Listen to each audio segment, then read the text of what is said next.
ये बात आप जरूर स्वीकार करें कि सोते समय आपको बहुत सावधान रहना है। और प्रायः गलती सोते समय करते हैं उपासक की, कोई प्रपंच की बात याद करते हुए या मोबाइल देखते हुए या कोई गंदी चेष्टाओं का आपकी रात बेकार चली जाएगी। अगर गंदी चेष्टा हो गई तो सुबह भी बेकार हो जाएगी, दिन भी बेकार हो जाएगा, निरुत्साहित हो जाओगे। सोते समय आपको समय नहीं देना व्यर्थ चिंतन का। उसी समय विषय चिंतन होता है, उसी समय विषय भोग की आकांक्षा जागृत होती, उसी समय विषय देखने की इच्छा होती। मोबाइल है तो जिस समय आप अपनी शैया पर जाएं स्विच ऑफ कर दें। उसमें मैसेज घंटी आने का कोई भी रास्ता मत रखें। मान लीजिए आप उपासक हैं भगवत प्राप्ति के, 30-35 वर्ष ये नहीं था तो सब मर नहीं गए थे। और बोले इमरजेंसी, जब इसकी 30-35 वर्ष से पहले इसकी कोई रचना नहीं थी, मुझे लगता है, क्योंकि 30-35 वर्ष में ही इसका विस्तार देखा है। नहीं तो कभी किसी के पास मोबाइल नहीं। कोई बड़े अधिकारी तो इतना बड़ा वो, इतना बड़ा वाला वो ऐसे रखते थे। नहीं तो मोबाइल तो हमें लगता है 30-35 वर्ष। तो फिर इमरजेंसी कैसे चलती थी? कैसे चलती थी इमरजेंसी? और आप ब्रह्मा हो क्या कि इमरजेंसी संभाल लोगे? स्विच ऑफ करो। जो सब इमरजेंसी संभालने के लिए तैयार, रात दिन न सोता है, वो हर समय जागृत रहता है, वो हमारा आराध्य देव है। स्विच ऑफ करो, चिंतन लगाओ श्री जी का। ये जो रात्रि के शयन के समय मोबाइल में इधर उधर दृश्य देखने हैं, अपने सर्वनाश का बीज बोना है। मान लो, हमारी प्रार्थना मान लो, ये उस समय मन आपको परेशान करेगा जब कमरे की सिटकिनी अंदर से बंद होगी। सबसे प्रार्थना है रात्रि के शयन के समय। तो बोले फिर ठीक है 10 बजे तक देख लेंगे मोबाइल, इसके बाद शयन के समय भजन कर लेंगे। होगा ही नहीं। क्या तुम देखना चाहते हो? प्रिया प्रीतम के सिवा और कुछ क्या देखना चाहते हो? वो तो सुभग सुंदरी सहज सिंगार, सहज शोभा सर्वांग प्रति सहज रूप वृषभानुनंदिनी। हमारी स्वामिनी जी की सुंदरता छुपाने के लिए आभूषण पहनाए जाते हैं, औरों को तो आभूषण सुंदरता बढ़ाने के लिए। यहां छवि के छिपाए बे को ऐसे के दास होके क्या देखोगे मोबाइल में? क्या देखना चाहते हो? वासना की क्रीड़ा, और तुम उस क्रीड़ा को देखना चाहते हो? परमार्थ के पथिक हो। देखना है तो प्रभु को देखने की वृत्ति रखो, अन्यथा मूंद लो आंखें। प्यारे, महान फल प्राप्त करोगे। सबसे प्रार्थना है एकांत में मोबाइल रूपी दुश्मन से बचो। क्योंकि जब आप गंदी बात कहीं देखोगे तो आपके अंदर वैसे ही चिंतन बनेगा, वो ऐसे ही लगेगा मैं भी ऐसा करूं, मैं भी ऐसा भोगूं, मैं भी ऐसा देखूं। मान लीजिए आप, जब हमारे शास्त्र कहते हैं कि पशु पक्षियों के मैथुन को भी नहीं देखना है, अगर ऐसा एक बार दृष्टि पड़े तो मानसिक प्रणाम करके दोबारा दृष्टि ना देना। और आप मोबाइल में ऐसी चेष्टाएं देखोगे, कैसे आप भगवत भजन करोगे? कैसे भगवत प्राप्ति का उद्देश्य रख पाओगे? ये कलयुग की बहुत महीन चाल है कि उसके बिना काम नहीं चलेगा और हम तुम्हें काम से युक्त कर देंगे। इसके बिना काम चलेगा नहीं, तुमको रखना पड़ेगा। और जब तुम इसे रखोगे तो हम काम अपना कर लेंगे। कलयुग ने कहा हम अपनी व्यवस्था बना लेंगे। यहां कह रहे जब आप नींद में जा रहे हैं तो बिल्कुल मानो मृत्यु शैया पे जा रहे हैं। आपको उस समय नाम जप में बहुत ध्यान देना है, कहीं मन बहक ना जाए। तो क्या होगा, 5-6 घंटे जो आप लेटोगे ना, वो भी भजन हो जाएगा। हमारा जो सततम योमाम स्मरति नित्यशा है ना, ये पूरा हो जाएगा। नहीं, उस समय हम सो जाएंगे तो हमारा 6 घंटे का वियोग हो गया, 6 घंटे भजन रुक जाएगा। और ये 100% पक्की बात अनुभव की कहते हैं, यदि सोते हुए भजन करोगे तो जगते। कई बार तो पकड़ा है कि अगर आधे पद में बेशुद्ध हो गए तो वो पद पूरा जगते ही शुरू हो गया है। मतलब बीच में स्थिति भागवती की रही। जैसे बेहोश करते समय हमने कहा था जब ऑपरेशन के हमें बता देना, तो उनका बाबा अब इंजेक्शन लगाने वाले हैं तो वो 1 मिनट हमें केवल दीजिए, अपनी चित्तवृत्ति। तो जब होश आया तो वही पहले चिंतन चल रहा था, वही चिंतन। जैसे सोने के समय बेहोश हुए तो जगने के समय वही चिंतन, ऐसे ही इंजेक्शन से जब बेहोश हुए और जब होश आया तो वही चिंतन चल। बहुत बड़ा चमत्कार अभ्यास का है। नींद खुले तब से लेकर गाढ़ नींद आने तक स्मरण में कभी रुकना नहीं। और आपको एक छूट दे रहे हैं। कभी कभी क्या होता है कि एक मंत्र में, एक नाम में जैसे बहुत देर अभ्यास करते हैं तो मन उबने लगता है। इसका स्वभाव है, ये अनुभव की बातें कहते हैं। इसका स्वभाव है नवम नवम, नहीं तो ये मतलब, तो इसको हम लोगों ने कैसे फंसाया है। जैसे गुरु मंत्र जप रहे, अब 2-3 घंटे लगातार गुरु मंत्र जप, अब इसको उबन बढ़ी, अब ये छोड़ रहा है, बीच बीच में पता चलता है छोड़ना चाहता है, छोड़ रहा है, तुरंत इसको नाम में फंसाया। अब थोड़ी देर नाम में चला, फिर उब रहा है, बहुत विचित्र है ये, अब उसको फंसा दिया। और पीछे की बात अभ्यास के समय, नमामि शमीशान निर्वाण रूपम विभुम व्यापकम ब्रह्मवेद स्वरूपम। चिंतन, पदगान करे, ये भगवान शिव पदगान कर रहे हैं और उसका चिंतन, निर्वाण रूपम विभुम व्यापकम ब्रह्मवेद स्वरूपम।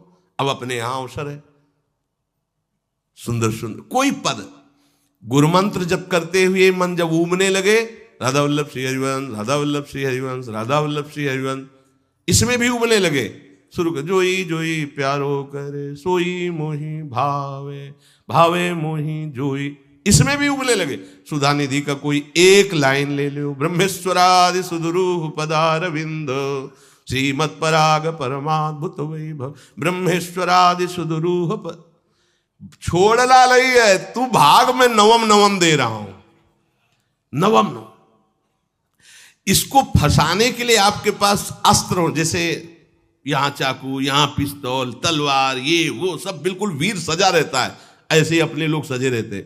छोटा राधा, अब एकदम चिपक गया है आके, तो कैसे मारे, तो छोटी चाकू है ना वैसे, राधा राधा राधा, थोड़ा दूरी राधा वल्लभ श्री हरिवंश, थोड़ा और दूरी गुरु मंत्र, बड़े बड़े अस्त्र अपने पास रख ले, बहुत भाग रहा है तो फंसा दिया। प्रथम यथावति प्रणव श्री, अब लग पूरा पदगा, पूरा पदगा उसमें लग, प्रथम यथामति प्रणव। भोजन पाते समय ऐसा अभ्यास किया है, 1 घंटा के पहले भोजन नहीं होता, चाहे 2 रोटी पाना हो, समय लगता है भोजन, आराम, एक एक नाम, एक एक, कुछ भी हल्ला मचाओ, कोई फर्क नहीं पड़ेगा, अपना चलेगा।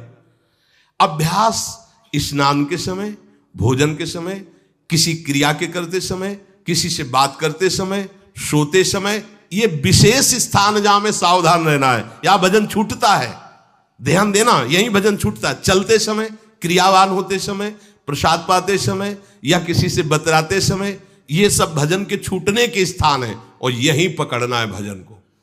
जब आपको बिल्कुल न लगे तो मानसिक सब बंद कर दो और गुनगुनाने लगो, जो धुनी आपको अच्छी लगे उसी में नाम, कोई नाम लेके, संसार का चिंतन न होने पावे, चाहे जो कुछ तुम जहां तुम्हारा मन आवे, गंगावरी गोदावरी, कुछ भी, भागवतिक चिंतन के सिवा संसार के चिंतन न होने पाए। पहले ऐसे अनन्य बनो, फिर बाद में अनन्यता आती, रसना कटो जो अनरट। हाँ भी विषय चिंतन कर रहे हैं, प्रपंच कर रहे हैं, बोले रसना कटो जो अनरटो, और नहीं बोल सकते, प्रपंच बोलेंगे बस, रसना कटो, ये शब्द वहां नहीं आते। पहले हम आपको छूट देते, भक्त चरित्र, भगवान की चरित्र, नाम, कीर्तन, मंत्र, जो भी चाहो, संसार का चिंतन मत होने देना, पहले ये पकड़ो, फिर आगे चल करके जब पवित्र हृदय होगा तब ये निष्ठा आती, रसना कटो जो अन रटो, निरखियन फुटो नयन। मान लो संसार का चिंतन नहीं करने देना है इसको, आप जैसे बने वैसे करो भागवतिक चिंतन, कोई नाम ले लो, कोई मंत्र ले लो, तुम्हें जो प्रिय लगे, हम छूट देते हैं। ये नहीं करे कि रसना कटो जो अन रटो, ये बाद की बात है, हमें पहले इसका संसार चिंतन रोकना है। कैसे छूटेगा, कैसे छूटेगा, हमें यह पकड़ना है, नहीं तो निष्ठा की बात। जो हरि नाम जगत त्रिशिरोमणि वंश बिना कब हूं, हरिवंश बोलेंगे नहीं, हरि बोलना नहीं है, हरि बोलना नहीं, क्योंकि जो हरिनाम जगत त्रिशिरोमणि वंश बिना, हरिवंश बोलना नहीं है क्योंकि प्रपंच में रति। तो क्या करो, जो तुम्हें प्रिय लगे पहले उसे पकड़ो। ये हम अंदर की बात कह रहे, प्रवचन की बात नहीं कह रहे। मन को फंसाना है हमें। राम कृष्ण हरि जहां लगे इसको लगाओ, पहले इसको फंसाओ, संसार का चिंतन न होने दे। गीता भागवत भक्त चरित्र कुछ भी कहीं भी इसे फंसाओ, पहले संसार का चिंतन न होने दो, फिर लाओ इसको घुमा के निकुंज वाटिका में। फिर तो भागेगा ही नहीं, फिर नहीं भागेगा। अब सीधे निकुंज वाटिका में किसी महाभाग्यशाली गुरु आश्रित का लगेगा, अन्यथा बहुत प्रपंची मन है। आप आश्रय इधर का लोगे, प्रपंच का चिंतन करोगे, बात बनेगी नहीं। चिंतन छोड़ना है हमें, जैसे बने तैसे संसार का चिंतन छूट जाए तो हम विजय को प्राप्त होंगे। ध्यान दीजिए, इस परमात्म तत्व को वही प्राप्त कर पाता है जिसका राग बीत गया है, खत्म हो गया है, वैराग्यवान। ज्यादा परिश्रम नहीं है वैराग्य में, विवेक नहीं होने के कारण हम वैराग्य नहीं धारण कर पाते। हम बाहरी बातों को वैराग्य ले लेते हैं, ऐसा कपड़ा बदल लेना या कपड़ा ना पहनना या लौकी का कमंडल, मिट्टी का पात्र, तो हम अपने को वैरागी। बात यहां नहीं रुकेगी। वैराग्य का इतना ही मतलब नहीं, ये भी एक बाह्य अंग है वैराग्य का, पर वैराग्य का सच्चा स्वरूप है वीतरागा। कहीं कुछ भी अच्छा नहीं लग रहा, कोई भी सुख आकर्षित नहीं कर रहा, लोक लोकांतर की प्रतिष्ठा, मान, सुख, ऐश्वर्य, व्यक्ति, कुछ अच्छा नहीं, राग खत्म हो गया।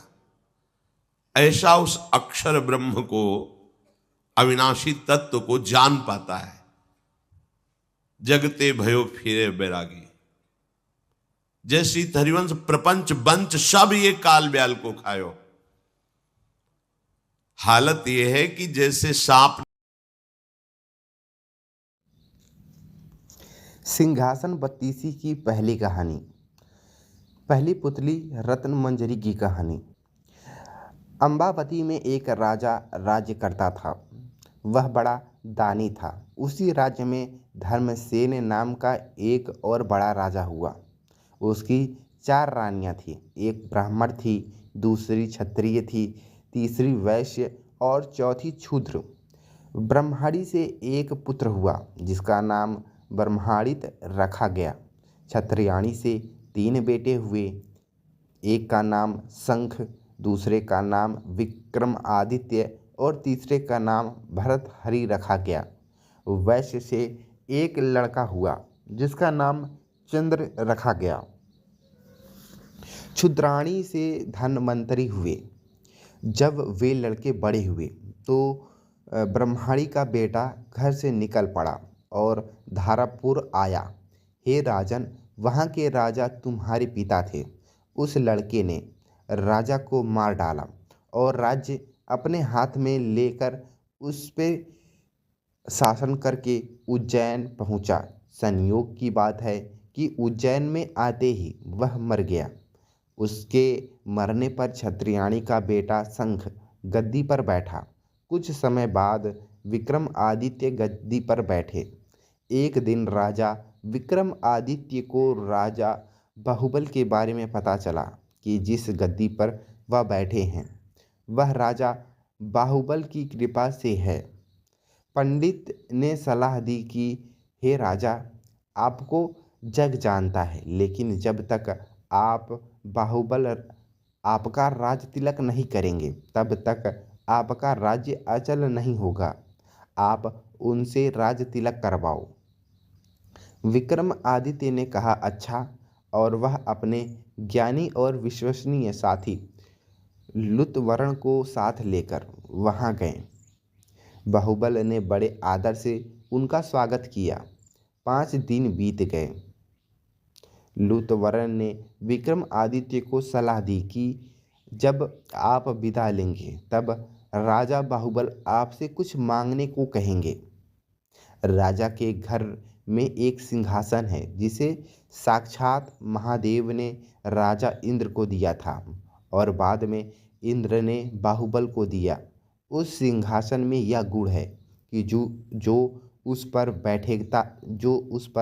बैठेगा वह 7 द्वीप नवखंड पृथ्वी पर राज करेगा। उसमें बहुत से जवाहरात जड़े हैं। उसमें साँचे में ढालकर 32 पुतलियाँ लगाई गई हैं। हे राजन, तुम उसी सिंहासन को मांग लेना।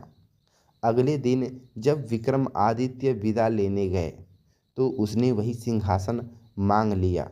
राजा बाहुबल वचन से बंधे थे। बाहुबल ने विक्रमादित्य को उस पर बिठाया और राज तिलक किया और बड़े प्रेम से विदा किया। राजा विक्रमादित्य ने लौट लौटते की सभा की राजा विक्रमादित्य ने लौटते की सभा की और पंडितों को बुलाकर कहा, मैं एक अनुष्ठान करना चाहता हूँ। आप देखकर बताइए कि मैं इसके योग्य हूँ या नहीं। पंडितों ने कहा, आपका प्रताप तीनों लोगों में छाया हुआ है। आपका कोई बैरी नहीं। करना को जो करना हो कीजिए। अपने खानदान के सब लोगों को बुलाइए। 1.25 लाख कन्यादान और 1.25 लाख गायें दान कीजिए। ब्राह्मणों को धन दीजिए। जमींदारों का 1 साल का लगान माफ कर दीजिए। इतना कहकर पुतली रत्नमंजरी बोली, हे राजन, आपने अगर कभी ऐसा दान किया है तो सिंहासन पर अवश्य बैठें। पुतली की बात सुनकर राजा भोज निराश हो गए। राजा, आज का दिन तो गया, अब तैयारी करो कल सिंहासन पर बैठने की। इस तरह सिंहासन बत्तीसी की पहली पुतली ने राजा भोज को नहीं बैठने दिया और अगले दिन दूसरी पुतली चित्रलेखा ने सुनाई राजा विक्रमादित्य की कहानी।